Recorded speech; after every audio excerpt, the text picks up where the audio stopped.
সীমান্তের ওপারে মিয়ানমার থেকে ফের মর্টারশেল এবং গোলাগুলির শব্দ ভেসে আসছে। এ পরিস্থিতিতে সতর্ক অবস্থায় রয়েছে বিজিবি এবং কোস্টগার্ড। এদিকে মিয়ানমার থেকে গুলি ছোড়ায় সেন্ট মার্টিনে যাচ্ছে না কোনো জাহাজ বা ট্রলার, পাঠানো যাচ্ছে না খাদ্য সামগ্রী।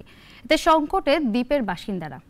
মেজবাউদ্দিন আজাদ এবং সাইফুল ইসলামের তথ্য এবং ছবিতে আরও জানাচ্ছেন পিন্টু হাজং। মিয়ানমারে সংঘাতে লিপ্ত দুই পক্ষের মর্টারশেল নিক্ষেপ ও গোলাগুলির শব্দে কেঁপে উঠছে টেকনাফের সাপুরির দ্বীপ ও সেন্ট মার্টিন। মিয়ানমারের আকাশসীমায় উঠছে যুদ্ধবিমান। এতে ভয় ও আতঙ্কের মধ্যে আছেন বাংলাদেশের দুই দ্বীপের বাসিন্দারা।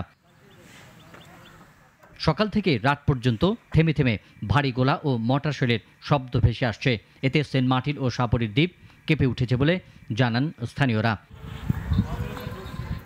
এদিকে গত এক সপ্তাহ ধরে নাফ নদীতে বাংলাদেশের নৌকা, ট্রলার ও জাহাজ লক্ষ্য করে গুলি চালানো হচ্ছে মিয়ানমারের সীমান্ত থেকে।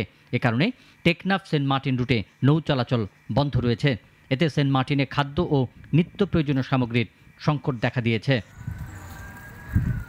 স্থানীয় প্রশাসন বিকল্প পথে সাপুরির দ্বীপ থেকে সেন্ট মার্টিনে খাদ্য সামগ্রী নিয়ে জাহাজ পাঠানোর প্রস্তুতি নিয়েছিল, কিন্তু আজকে আবার মর্টারশেলের শব্দ পাওয়ায় রওনা দেওয়া সম্ভব হয়নি। খাবারের একটা বিষয় আছে, কক্সবাজার থেকে বিআরডব্লিউডি ঘাট আমাদের এখানে আছে, সেখান থেকে আমাদের খাবারগুলো যাবে, মানে খাবার এবং অন্য নিত্য প্রয়োজনীয় দ্রব্য ট্রলারে করে, বড় বড় যে ট্রলার আছে সেই ট্রলারে করে বঙ্গোপসাগর হয়ে সেন্ট মার্টিনে যাবে এবং এই পথটা মোটামুটি নিরাপদ, এটা আমাদের সিকিউরিটি ফোর্স জানিয়ে। টেকনাফের উপজেলা প্রশাসন জানিয়েছে সীমান্ত পরিস্থিতির উপর নজর রাখা হচ্ছে।